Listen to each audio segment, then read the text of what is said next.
우리가 컴퓨터를 필수품으로 쓰게 된 지는 오래됐습니다. 그러면서 우린 사람이 잘하는 일과 컴퓨터가 잘하는 일을 직관적으로 구분하게 됐습니다. 사람한테 쉬운 일이 컴퓨터한테는 매우 어려운 경우가 많은데 최근에 그 경계가 많이 허물어지고 있죠. 사람만 잘하던 일을 이젠 컴퓨터도 잘해요. 그것 때문에. 오늘 저는 AI에 대해서 말씀을 드리려고 합니다.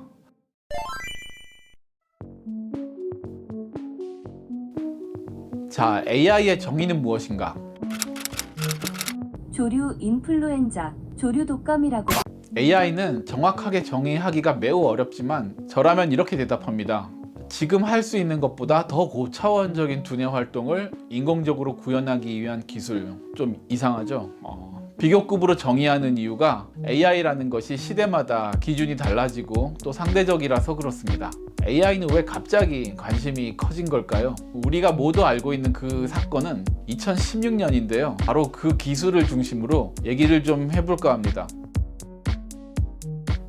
신경망 모형이라는 것은 기계학습의 한 분야로 복잡한 연산을 하기 위해서 인간의 뇌 구조를 모방한 모형을 만들어보자는 취지로 시작된 연구인데요. 그것이 실제로 문제를 풀 수 있는 알고리즘으로 완성된 것이 2006년입니다. 영국 태생으로 캐나다 토론토 대학에 있는 제프리 힌튼과 그의 동료들이 처음 해냈습니다. 바로 현대 AI 기술의 결정판 딥러닝이 그것입니다. 딥러닝이 논문으로 발표된 게 2006년이고 그걸 기반으로 만들어진 알렉스 넷이 ILS VRC 대회에서 2위를 멀찌감치 따돌리는 성적으로 우승을 해서 업계를 발칵 뒤집은 것이 2012년입니다. 다른 말은 다 필요 없고 딥러닝의 발명은 AI 역사에서 50년 만에 한 번 나올까 말까 한 사건이라고 평가받습니다. 그 뒤로 무슨 일이 있었냐? 구글이 그걸 보고 뻑이 갔죠. 바로 다음 해에 제프리 힌튼을 구글로 영입합니다. 그리고 그 다음 해에 데미스 하사비스의 딥마인드를 인수합니다. 그리고 딥마인드에 해마다 엄청난 연구 개발비를 투자합니다. 돈을 엄청 썼으니까 성과도 내고 싶고 자랑도 하고 싶은 게 당연하죠. 그래서 2년이 지난 뒤에 우리나라에 와서 생쇼를 하죠. 딥러닝으로 대표되는 오늘날의 AI는 옛날 같으면 사람만 할 것 같은 일을 컴퓨터가 해낼 수 있도록 만들죠. 그림을 보고 뭔지를 안다던가 사람 말을 막 한다던가 그런 거예요. 이미지 인식과 자연어 처리는 딥러닝이 대표적으로 잘하는 분야입니다. 그렇다면 다른 것도 다 잘하냐? 그건 아니에요. 이미지 인식이나 자연어 처리도 정말 어려운 과제지만 현실에는 그보다 훨씬 더 복잡한 상황들이 많죠. 자율로봇, 자율이동차 열심히 개발하고는 있는데 아직 해결해야 할 문제들이 매우 많이 남아 있습니다. 우리가 AI를 자꾸 얘기하는 이유는 이걸로 좋은 기업이 많이 나와서 국위 선양도 하고 돈도 많이 벌어줄 수 있을 것 같아서 그렇죠.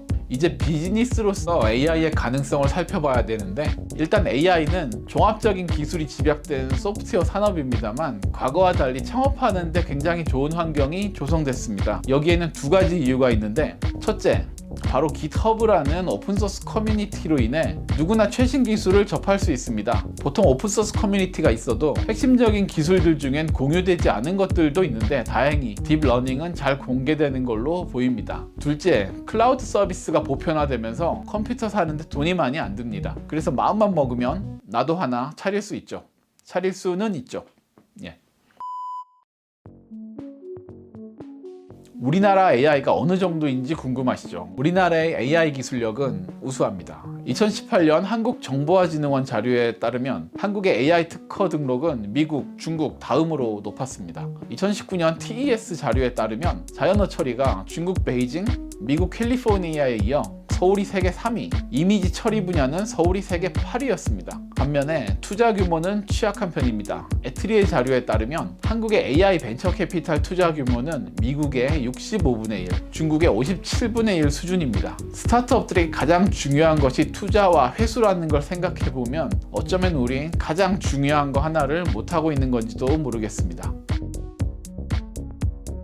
다양한 자료들로부터 서울에 있는 600여 개 AI 기업들을 살펴본 결과 서울 AI 기업의 주요 비즈니스 모델은 B2B, 주력 분야는 데이터 분석으로 요약됩니다. 현재 서울의 AI 기업 중 다수는 기업 고객을 대상으로 한 비즈니스에 주력하고 있는 것으로 보입니다. 그렇다면 이제 우린 무엇을 할 것인가? 기업을 육성해야죠.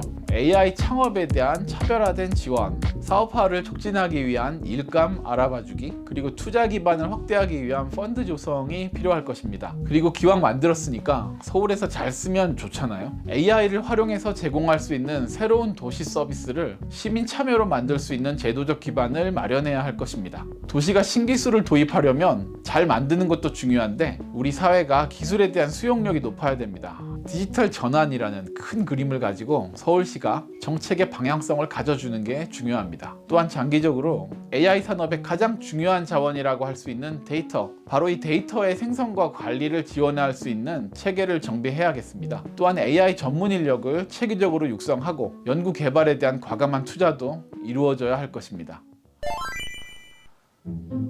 왜 하필 사람의 뇌를 본뜬 신경망이었을까요? 제프리 힌튼이 대단하다고 생각하는 게 이 사람이 최근에 이 연구를 한 게 아니고 평생에 걸쳐서 했단 말이에요. 그동안 AI는 침체기도 있고 그랬어요. 다른 사람들이 이건 도저히 안 된다고 생각하던 시절에도 포기하지 않고 연구해서 드디어 딥러닝을 완성한 걸 보면 힌트는 아마도 그냥 고집이 세거나 아니면 젊었을 때부터 사람에게 답이 있다라고 믿었던 게 아닐까 싶습니다. 그분 성격은 제가 잘 모르지만 타고난 인본주의자가 아니었을까 싶습니다.